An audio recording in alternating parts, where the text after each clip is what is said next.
Ya, selamat malam saya ucapkan kepada ibu bapak, saudara-saudara sekalian. Ya, mengucap syukur pada Tuhan pada malam hari ini kita bisa berkumpul kembali bersama-sama ya dalam ibadah kita, dan juga pada kesempatan kali ini kita akan sama-sama mengikuti kebaktian kebangunan rohani ya dengan satu tema, yaitu membangun bait Allah. Dan pada kesempatan kali ini saya diberikan kesempatan untuk boleh berbagi dalam KKR kita ya. Mau kenalan tapi udah pada kenal ya. Tapi nggak apa-apa ya. Nama saya Pendeta Titus Martin ya. Saya saat ini bertugas di Gereja Yesus Jati dan Mogot, Gereja Yesus Jati Green Lake City, dan Kanaan Global School ya. Dan diberikan kesempatan juga untuk melayani sebagai koordinator wilayah di wilayah Jabotabek, Batam, Lampung ya. Dan saat ini ya bulan Februari dan juga Maret memang bulan-bulannya untuk KKR bersama ya. Hampir di seluruh cabang gereja juga mengadakan kegiatan kebaktian kebangunan rohani. Dan pada malam hari ini kita akan sama-sama boleh mendengarkan ya renungan firman Tuhan di dalam KKR kita ya, dengan tema yaitu membangun bait Allah. Oke. Salah. Oke. KKR kita akan dilaksanakan 3 hari ya, 3 hari dari hari ini sampai hari Minggu ya. Hari ini kita akan ada 2 sesi ya, yaitu sesi 1 dan sesi 2. Kemudian besok kita akan ada 3 sesi, dan hari Minggu akan ada 2 sesi ditutup dengan perjamuan kudus ya. Apa yang ingin dibahas dari kebaktian kebangunan rohani ini? Ya, membangun bait Allah. Ada 3 poin penting yang harusnya terjawab dari KKR ini, ya, membangun bait Allah ini. Yang pertama, apa itu bait Allah? Ya, apa itu bait Allah? Yang kedua, kenapa bait Allah itu harus dibangun? Ya, dan yang ketiga, ini pertanyaan besar dan juga harusnya menjadi aplikasi kita, yaitu bagaimana membangunnya. Karena ini berbicara masalah cara dan apa saja yang dibutuhkan untuk membangun bait Allah. Dan malam hari ini kita akan membahas tentang apa itu bait Allah dan juga kenapa itu harus dibangun. Oke. Sesi yang pertama akan berbicara tentang dahulu dan sekarang. Apa saya bisa share screen-nya? Apa sudah bisa ya?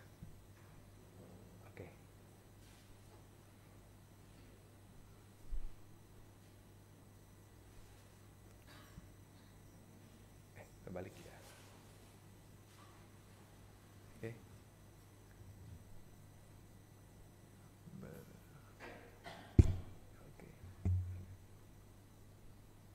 Oke, ini tadi.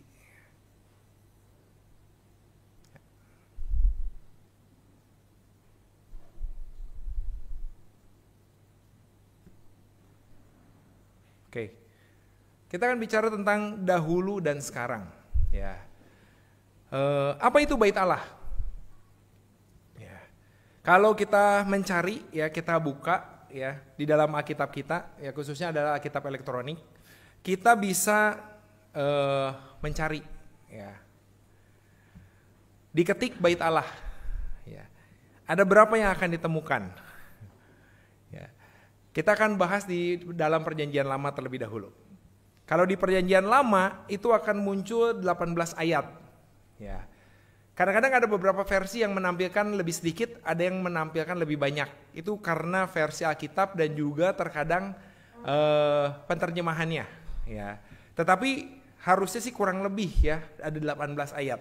Ya, nah 16 ayat diantaranya, di antara kata bait Allah itu sebenarnya bukan berdiri sendiri sebagai bait Allah, tetapi itu didominasi oleh ada satu hal ya, ada satu pekerjaan yang berkaitan dengan bait Allah, yaitu budak di bait Allah.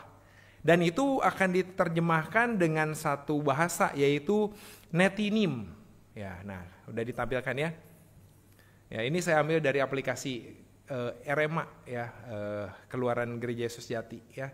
Di situ kita bisa cari tahu dan ada bahasa asalnya, yaitu netinim. Ini berkaitan bait Allah ada budaknya, mereka yang bekerja di Bait Allah. Oke. Tetapi ada satu ayat firman Tuhan yang menyatakan tidak berkaitan dengan budak ini, yaitu di Ezra pasal 7 ayat 24. Mari kita sama-sama buka Ezra pasal yang ke-7 ayat 24. Ezra pasal 7 ayat yang ke-24.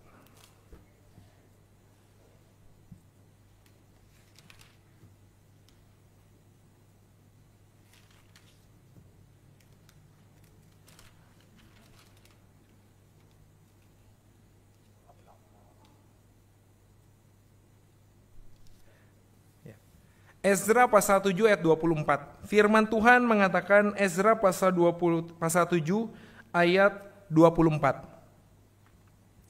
Lagi pula kami beritahukan kepadamu bahwa tidaklah sah bila para imam, orang Lewi, penyanyi, penunggu pintu gerbang, budak di Bait Allah, dan para hamba rumah Allah dikenakan pajak, upeti atau bea. Jadi selain ada budak di Bait Allah, ternyata ada satu kata lagi, ya, ada satu kalimat lagi, hamba rumah Allah, ya. Bait Allah ini disandingkan dengan rumah Allah, ya, dan itu, ya, artinya kalau diterjemahkan dalam bahasa aslinya itu adalah Bait Elah, ya, Bait Allah, ya, Bait itu rumah diterjemahkannya, ya.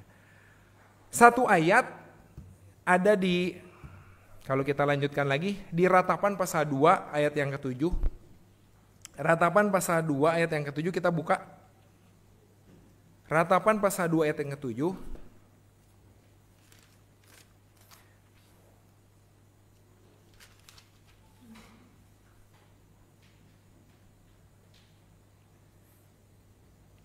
Ratapan pasal 2 ayat yang ke-7.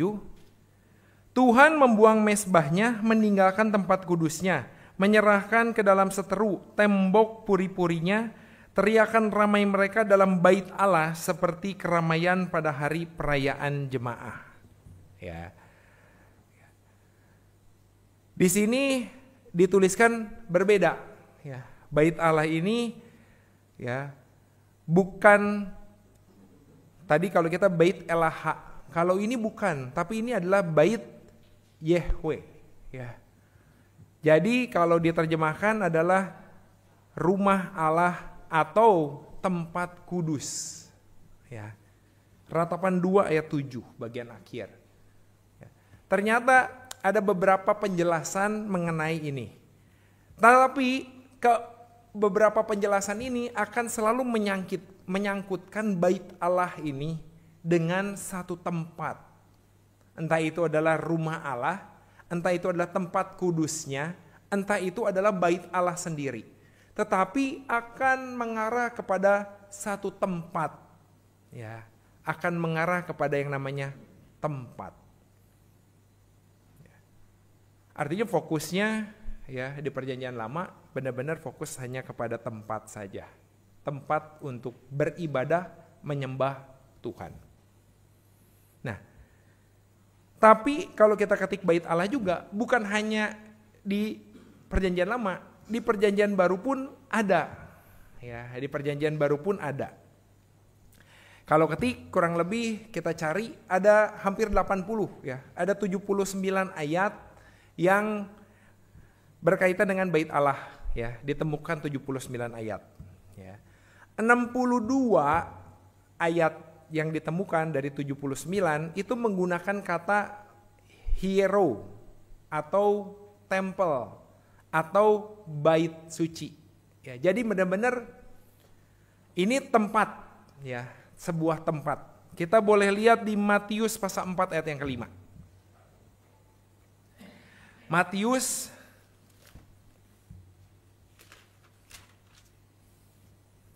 Matius pasal 4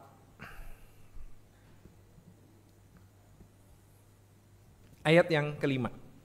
Salah satu contohnya, ya, dari 62 ayat yang ada. Matius pasal 4 ayat yang ke-5. Di sini dituliskan, kemudian iblis membawanya ke kota suci dan menempatkan dia di bumbungan bait Allah. Ya. Di sini muncul kata bait Allah, ya, bait Allah. Berhubungan dengan apa? Kata hiero atau namanya adalah bait, ya, bait Allah, bait suci. Ini adalah berhubungan dengan tempat, ya. Sama seperti di Perjanjian Lama, berhubungan dengan tempat cukup banyak. Tapi, nah ini dia, di Perjanjian Baru ternyata tidak semua berkaitan dengan tempat. Sama seperti di Perjanjian Lama ada yang berhubungan dengan budak. Tapi di Perjanjian Baru lebih bervariasi ternyata tentang bait Allah ini. Contoh, kita akan lihat Matius pasal 17 ayat 24. Ya, Matius pasal 17 ayat 24.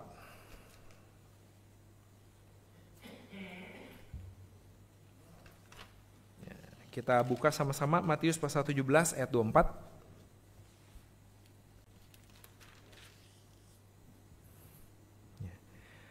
Matius 17 ayat 24, ketika Yesus dan murid-muridnya tiba di Kapernaum, datanglah pemungut bea bait Allah kepada Petrus dan berkata, apakah gurumu tidak membayar bea 2 dirham itu? Oke. Berkaitan dengan bait Allah ada pekerjaannya. Kalau dulu itu budak, ya. Sekarang ada yang namanya pemungut bea bait Allah. Kemudian ada juga kalau kita baca di Lukas 22 ayat 4 sekilas saja ya. Itu ada kepala pengawal bait Allah. Di Yohanes pasal 18 ayat 3 ada yang namanya penjaga bait Allah. Ya. Apa artinya? Ada pekerjaan yang berkaitan dengan bait Allah. Bukan cuma budak. Kali ini udah semakin meluas. Ya. Ada pemungut bea, ya. Ada kepala pengawal, ada penjaga. Jadi lebih luas. Jadi bukan hanya budak di bait Allah. Ya, status sudah berubah. Oke. Tetapi kalau hanya itu maka akan sama seperti di Perjanjian Lama. Dahulu, bukan sekarang. Karena itu hanya berhubungan dengan apa? Berhubungan dengan tempat, berhubungan dengan pekerjaan. Tapi ternyata ada 5 ayat bukan lagi menghubungkan itu, ada 4 ayat bukan lagi berbicara tentang pekerjaan, bukan lagi berbicara tentang tempat, tetapi justru berkaitan dengan Tuhan Yesus. Nah, kita boleh lihat salah satu contoh kita akan lihat di dalam Yohanes pasal 2. Yohanes pasal 2 ayat 19 sampai 21. Yohanes pasal 2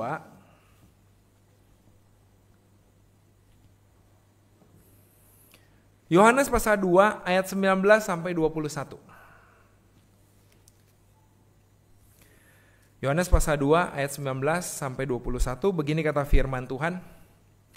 Jawab Yesus kepada mereka, rombak bait Allah ini dan dalam 3 hari aku akan mendirikannya kembali. 20. Lalu kata orang Yahudi kepadanya, 46 tahun orang mendirikan bait Allah ini dan engkau dapat membangunnya dalam 3 hari. 21. Tetapi yang dimaksudnya dengan bait Allah ialah tubuhnya sendiri. Jadi ini agak sedikit berbeda, ya, dan penggunaan katanya juga bukan lagi hero, ya, tetapi now, ya. Agak berbeda. Karena memang yang dimaksud Tuhan Yesus ketika menjelaskan tentang bait Allah itu adalah tubuhnya sendiri di ayat yang ke-21. Ya. Artinya bukan lagi berbicara hanya tempat, bukan lagi berbicara tentang berkaitan dengan pekerjaan, tetapi Tuhan Yesus adalah bait Allah itu, tubuhnya sendiri, ya, disandingkan. Ya. Artinya ada sedikit pergeseran, ada pembaharuan di sini. Jadi bukan lagi terpatok kepada tempat. Oke, saya ada satu pengalaman, tapi mungkin saya juga boleh berbagi di Sunter. Gereja Yesus Jati Sunter, alamatnya di, ayo ini Jemaat Sunter harus tahu nih. Gereja Yesus Jati Sunter alamatnya adalah Danau yang jelas Danau Asri Timur Blok C3 apa 3C? C3 nomor? Ada ya, oke. Kalau suatu hari ini direnovasi, terus kita pindah ke sebelah. Gereja Yesus Jati Sunter ada di mana? Lah kan ini lagi direnovasi. Sama nomornya ya. Terus MP tiba-tiba dipakai sebulan. Wah, nggak bisa ibadah, harus sewa di itu tempat yang besar itu apa? Sewa tempat lah. Di salah satu ruko Gereja Yesus Jati Sunter di mana? Oh di mall ya, di mall ya. Wah, belum ada ya Gereja Yesus Jati di mall ya. Wah, katakanlah, wah kan sama-sama dibangun atau mungkin ada kegiatan yang nggak bisa bener-bener nggak bisa nih, wah, ya. Kita harus sewa 1 bulan. Terus Gereja Yesus Jati di mana? Tetap di sini. Ya, kenapa saya tanyakan ini? Kemarin saya ada pengalaman ketika menghadiri perayaan ucapan syukur 10 tahun Gereja Yesus Jati Batam. Sebenarnya Gereja Yesus Jati Batam itu bukan 10 tahun, sudah 16 tahun kurang lebih. Tapi kenapa merayakan 10 tahun? Itu merayakan 10 tahun Gereja Yesus Jati Batam ada di tempat itu. Karena selama 6 tahun Gereja Yesus Jati Batam itu pindah-pindah. Ya. Udah pindah beberapa tempat. Dan yang terakhir itu udah 10 tahun. Ya. Terus saya tanya, nanti kalau Gereja Yesus Jati ini gak cukup lagi, pindah kemana lagi? Ya kita pindah lagi. Terus di mana Gereja Yesus Jatinya? Ya pindah di alamat yang baru. Terus kalau suatu hari di alamat baru itu kita nggak boleh ibadah karena ternyata pernah ada sejarah mereka nggak boleh ibadah, sudah beli tempat nggak boleh ibadah. Terus nggak boleh ibadah. Terus di mana Gereja Yesus Jati Batam?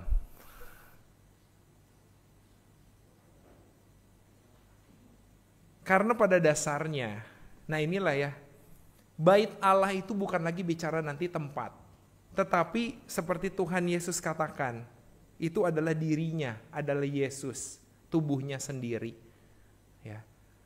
Nanti Gereja Yesus Jati Sunter bukan lagi bicara alamatnya, bukan lagi bicara tempatnya. Ini adalah gedung gereja tempat berkumpul gerejanya. Gedung gereja tempat berkumpul gerejanya. Apa sih gereja? Gereja. Saya nggak tahu udah pernah belum di sini. Ada Alkitab elektronik.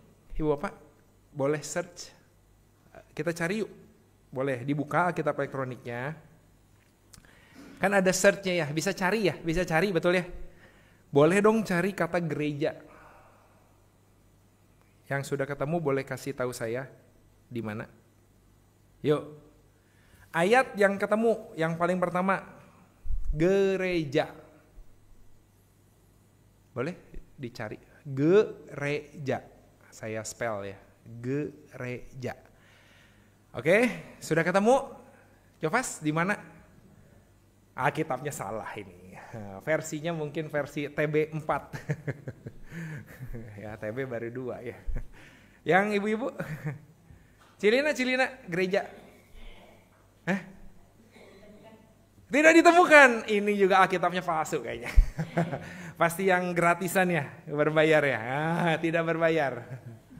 Dedek, ketemu gak Dek? Enggak, kok gak ketemu? Lah terus, kok bisa-bisanya kita pakai nama gereja? Kenapa gak ada? Bener? Ada yang ketemu gak nama gereja? Kata gereja? Gak ada. Lah terus, kenapa kita pakai nama gereja? Kalau di Alkitab nggak ada. Sekarang kita cari versi bahasa Inggris ya. Nah, cari versi bahasa Inggris ya. Bahasa Inggrisnya gereja apa? Church ya. Coba diketik church. Yuk diketik. Ada ketemu nggak church? Versinya harus diganti dulu. Jadi versi bahasa Inggris. Setelah itu baru ketik church. Sudah? Ketemu di mana? Ada nggak? Nggak ada juga ya. Oh, kalau nggak ada ini Alkitabnya benar-benar nih harus diinstal ulang. Church. Ketemu Dek di mana? Matius pasal berapa? 16 ayat 18. Coba dibaca. Coba dibaca. Boleh dibaca? Baca. Indonesia aja. Nah, kenapa di Indonesia nggak ada di bahasa Inggris? Ada. Wah, berarti Indonesia kurang bagus ya. Coba. Matius 16 ayat 18 dalam bahasa Indonesia.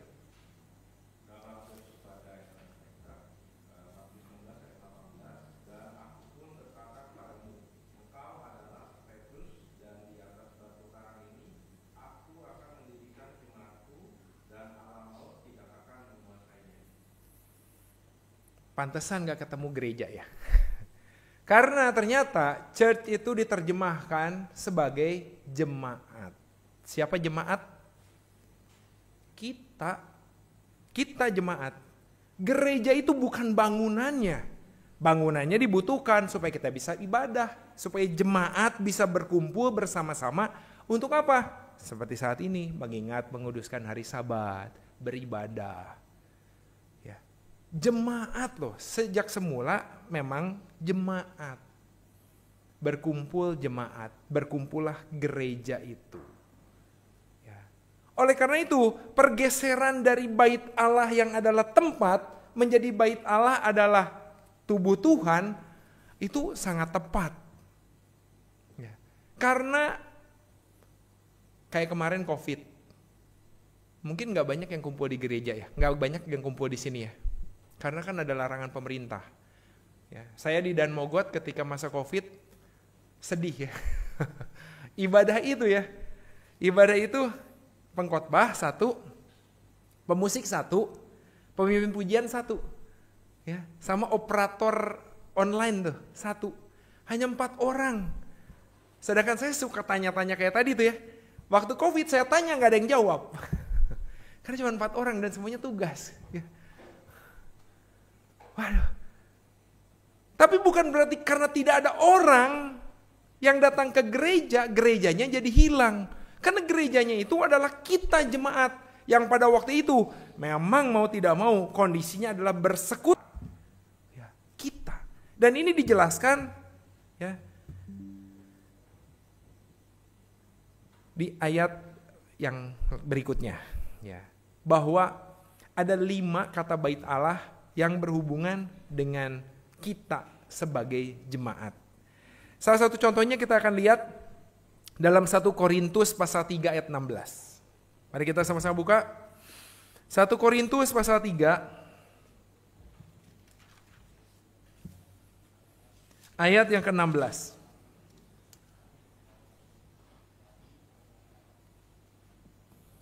1 Korintus pasal 3 ayat yang ke-16.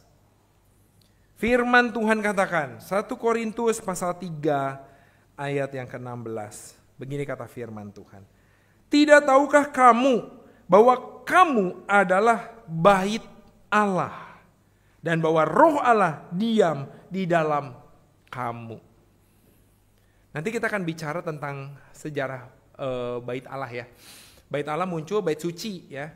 Itu karena ada tabut Allah. Ya, tabut Allah itu adalah bukti keberadaan Tuhan. Di mana bangsa Israel berperang, tabut Allah itu harus bersama-sama dengan mereka. Karena itu adalah keberadaan Allah pada waktu itu. Ya. Ada Allah di sana. Tetapi di sini dijelaskan, kamu adalah bait Allah dan bahwa roh Allah diam di dalam kamu. Ya. Bergeser lagi nih. Tubuhnya ya, adalah bait Allah, tubuh Yesus. Tubuh Yesus, kalau Yesus ada kepala, siapa tubuhnya? Jemaat. Makanya di 1 Korintus pasal 3 ayat 16 katakan, kamu jemaat adalah bait Allah. Ya. Jadi ketika kita bicara bait Allah, itu berbicara tentang kita yang sekarang. Ya. Bukan lagi bicara tentang bangunan, bukan lagi bicara tentang pekerjaan yang berkaitan dengan bait Allah, tetapi kita sebagai jemaat yang adalah tubuhnya adalah bait Allah itu. Ya. Lalu ada yang terakhir, ini sedikit saja ya, ada berkaitan dengan ibadah ya tentang bait Allah itu, ada 3 ayat yang ditemukan tentang bait Allah. berkaitan dengan hari raya pentabisan Bait Allah, ya. Jadi memang mayoritas masih berbicara tentang tempat, ya, tentang pekerjaan, tentang hari raya, tetapi ada beberapa hal yang Tuhan Yesus ungkapkan dan nyatakan, yaitu tentang kita sebagai Bait Allah. Rasul Paulus pun menuliskan demikian. Apa artinya? Nah, kita akan lihat. Jika Bait Allah yang dahulu itu dimulai dari bagaimana Daud, ya, punya satu kerinduan, ya, untuk membangun rumah bagi Allah. Ya, mari kita sama-sama lihat 1 Tawarik pasal 17. Kita buka 1 Tawarik pasal yang ke-17.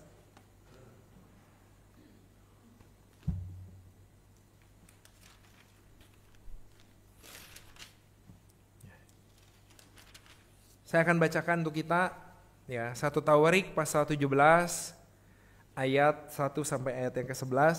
Ya, cukup panjang, tetapi kita akan sama-sama coba renungkan, kita coba sama-sama dengarkan. 1 Tawarik pasal 17 ayat yang pertama. Setelah Daud menetap di rumahnya, berkatalah ia kepada Nabi Natan, "Lihatlah, aku ini diam dalam rumah dari kayu aras, padahal tabut perjanjian Tuhan itu ada di bawah tenda-tenda." Lalu berkatalah Natan kepada Daud, "Lakukanlah segala sesuatu yang dikandung hatimu, sebab Allah menyertai engkau." Ayat yang ketiga. Tetapi pada malam itu juga datanglah firman Allah kepada Natan demikian. "Pergilah, katakanlah kepada hambaku Daud, beginilah firman Tuhan. Bukankah engkau yang akan mendirikan rumah bagiku untuk didiami? Aku tidak pernah diam dalam rumah sejak aku menuntun orang Israel keluar sampai hari ini. Tetapi aku mengembara dari kemah ke kemah dan dari kediaman ke kediaman. Selama aku mengembara bersama-sama seluruh orang Israel, pernahkah aku mengucapkan firman kepada salah seorang hakim orang Israel yang kuperintahkan mengembalakan umatku demikian? Mengapa kamu tidak mendirikan bagiku rumah dari kayu aras?" 7. Oleh sebab itu, beginilah kau katakan kepada hambaku Daud, beginilah firman Tuhan semesta alam. Akulah yang mengambil engkau dari padang ketika menggiring kambing domba untuk menjadi raja atas umatku Israel. Aku telah menyertai engkau di segala tempat yang kau jalani dan telah melenyapkan segala musuhmu dari depanmu. Aku akan membuat namamu seperti nama orang-orang besar yang ada di bumi.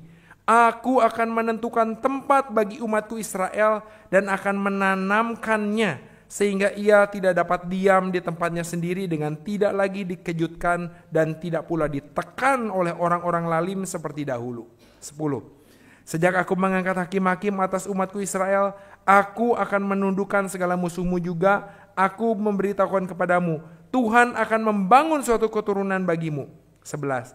Apabila umurmu sudah genap untuk pergi mengikuti nenek moyangmu, maka aku akan membangkitkan keturunanmu yang kemudian salah seorang anakmu sendiri dan aku akan mengokohkan kerajaannya.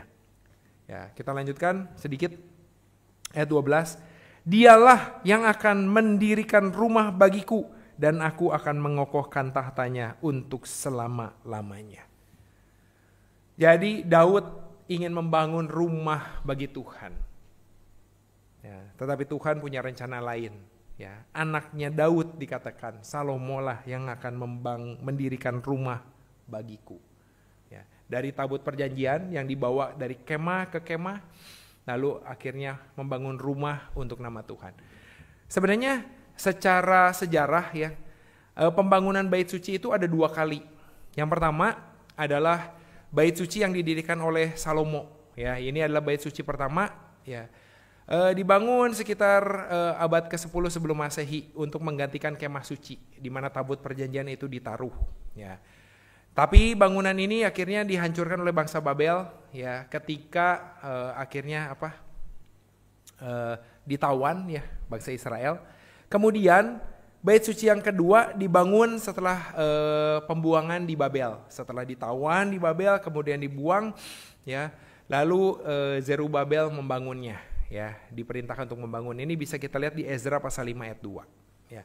Tapi ada satu lagi, yaitu bait suci yang dibangun oleh Herodes. Ya, ini sebenarnya hanya perluasan dari bait suci yang dibangun oleh Zerubabel. Ya, ada yang mengatakan ini adalah pembangunan bait suci yang ketiga, tetapi karena ini hanyalah sebuah perluasan, ada yang juga tidak menganggapnya sebagai pembangunan yang ketiga. Ya, tapi satu hal yang pasti, memang dahulu ini berbicara tentang lebih banyak berbicara, ya mayoritas berbicara tentang tempat. Oke, bagaimana dengan sekarang? Tadi sudah dijelaskan sedikit melalui ayat-ayat yang berkaitan dengan bait Allah. Sekarang kita bukan lagi hanya berbicara fisik bangunan. Tapi tadi sudah disampaikan bagaimana itu berkaitan dengan tubuh Kristus. Ya, Yohanes pasal 2 ayat 19 sampai 21. Lalu bagaimana itu juga berhubungan dengan diri kita sendiri. Ya, 1 Korintus pasal 3 ayat 16. Ya, tapi ada satu hal yang menarik kita akan buka sama-sama. 1 Korintus pasal 3 ayat yang ke-17. 1 Korintus pasal 3 ayat yang ke-17.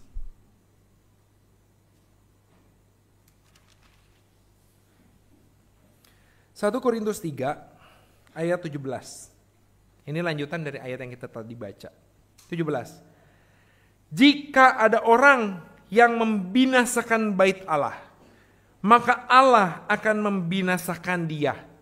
Sebab bait Allah adalah kudus dan bait Allah itu ialah kamu. Jadi ketika kita adalah bait Allah, bukan hanya sebuah tuntutan ya. Wah, bait Allah. Ya. Tetapi di situ ada perlindungan Tuhan, lihat. Ya. Memang harus kudus, sebab bait Allah adalah kudus. Satu tuntutan bagaimana kita sebagai rumah Tuhan, sebagai bait Allah harus kudus. Tetapi kalau kita baca ayat di atasnya ya, bagian atasnya, jika ada orang yang membinasakan bait Allah, maka Allah akan membinasakan dia. Artinya ada apa? Ada perlindungan Tuhan sebenarnya. Ya.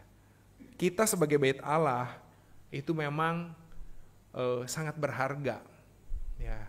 Hidup kita memang harus kudus. Hidup kita harus menyatakan terang Tuhan. Tetapi di balik itu ada penyertaan Tuhan. Bahkan ketika ada yang mau mencelakakan kita, Tuhan yang akan menjaga kita. Tuhan yang akan membela kita. Ya. Bukan kita yang membela Tuhan ya. Karena apa sih kekuatan kita? Ya. Dan yang terakhir kita akan lihat Efesus pasal 4. Efesus pasal yang keempat.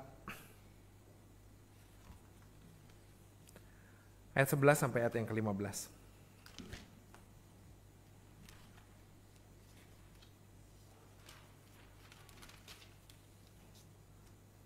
Efesus pasal 4.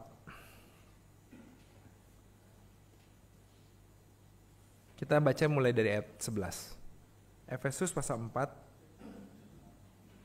mulai dari ayat yang ke-11. Dan ialah yang memberikan baik rasul-rasul maupun nabi-nabi, baik pemberita-pemberita Injil maupun gembala-gembala dan pengajar-pengajar. 12. Untuk memperlengkapi orang-orang kudus bagi pekerjaan pelayanan, bagi pembangunan tubuh Kristus. Sampai kita semua, ayat 13, sampai kita semua telah mencapai kesatuan iman dan pengetahuan yang benar tentang anak Allah, kedewasaan penuh dan tingkat pertumbuhan yang sesuai dengan kepenuhan Kristus. 14.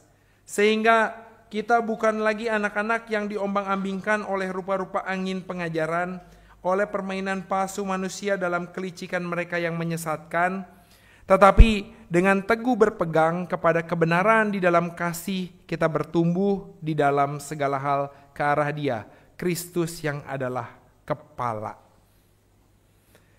Ini berbicara bertumbuh ke arah Kristus yang adalah kepala, dan yang harus bertumbuh adalah tubuhnya, yaitu gerejanya. Ya.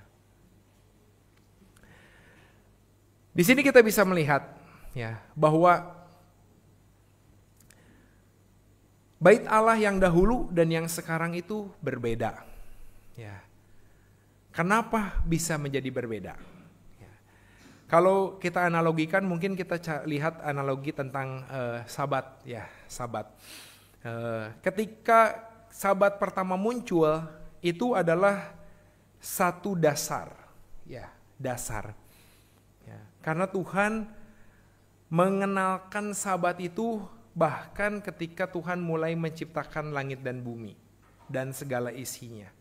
Lalu ditaruhlah Sabat di sana. Benar-benar satu dasar bahkan sebelum manusia itu berkembang biak, ya, sebelum manusia yang adalah harus menaati Sabat itu ada, Tuhan sudah menaruh Sabat itu sebagai dasar. Kemudian Sabat itu diperlengkapi, ya, dengan cara apa? Ada satu proses, ya, bagaimana Sabat itu dibuat menjadi satu kebiasaan, ya, menjadi satu kebiasaan.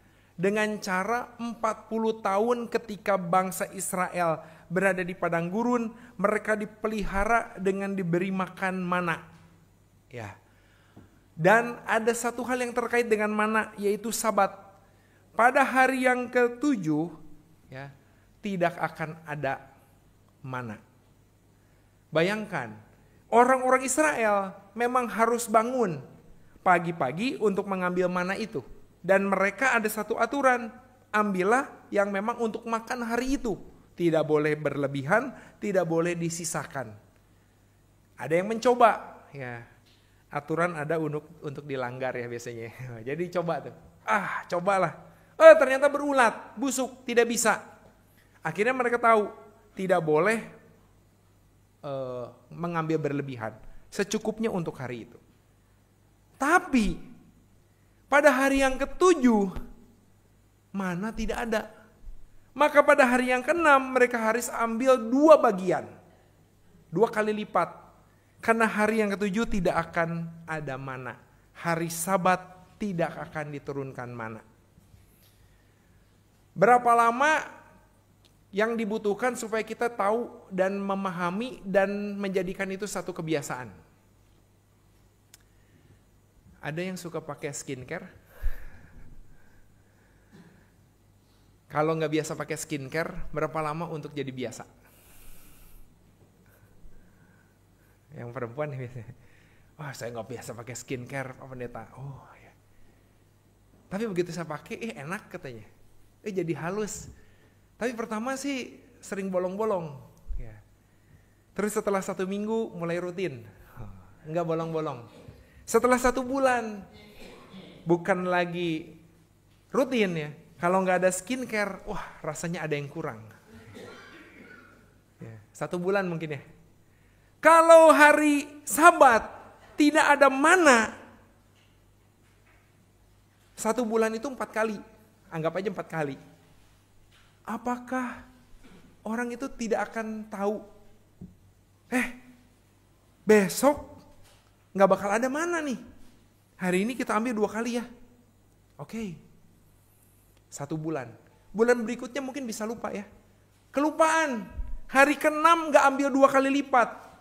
Hari ke-7, nggak ada mana. Aduh, terpaksa puasa. Orang biasanya kalau merasakan satu penderitaan akan jauh lebih ingat, ya. Aduh, ini nih harus diingat-ingat nih. Kalau saya kelewatan lagi, puasa lagi nih minggu depan. Hari ke-7 yang akan datang. Ingat. 1, 2, 3, 4, 5. Hari ke-6 saya harus ambil 2 kali. Tidak akan berulat, tidak akan busuk, besok pasti gak ada. Benar, ambil 2 kali, besok gak keluar. Saya punya cadangan, saya punya makanan. 1 bulan, 2 bulan. Kalau masih belum ingat, Tuhan bikin 40 tahun. Supaya menjadi ingat. Masa 40 tahun gak ingat sih? Kebiasaan. Saya 40 lebih. Ya, harusnya tahu kebiasaan diri sendiri. Ya. Tahu kelemahan diri sendiri. Ya. Sabat dibuat jadi satu kebiasaan. Tapi gak cukup di sana. Akhirnya Tuhan jadikan itu sebuah aturan. Untuk apa? Supaya semua orang menaatinya dengan satu. Ini adalah aturannya. Ya. Dari tadinya dasar, jadi kebiasaan, jadi aturan. Yang melakukan pasti berbahagia karena ada berkat pada hari Sabat. Ingat dan kuduskanlah hari Sabat.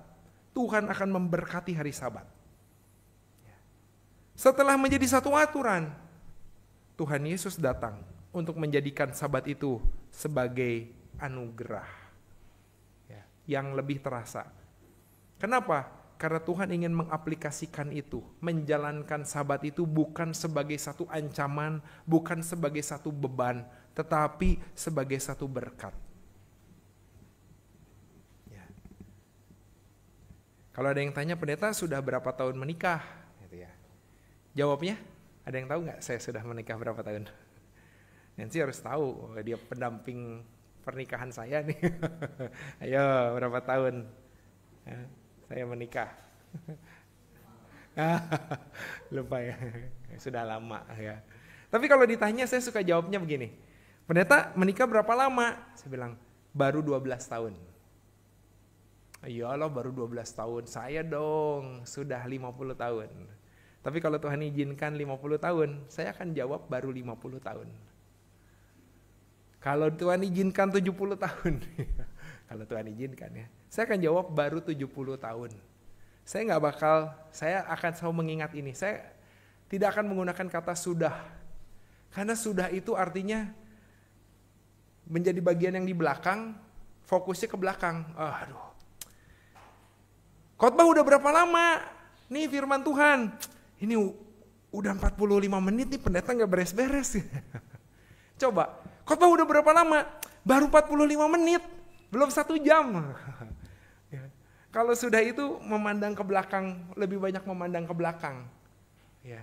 Ingin segera selesai. Tapi saya mau memandang ke depan. Ya. Bahwa ini baru 12 tahun, baru 50 tahun ini ke depan nih masih berharap nih. Tuhan izinkan terus bersama-sama. Ya. Artinya ada pemahaman yang lebih. Begitu juga tentang Sabat. Ya.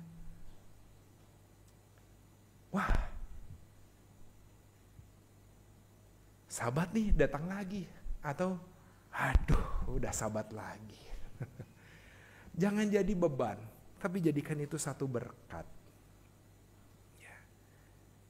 Oleh karena itu bait Allah sudah berubah. Ya. Bukan lagi seperti yang dahulu. Tapi yang sekarang. Ya. Kita adalah bait Allah. Amin.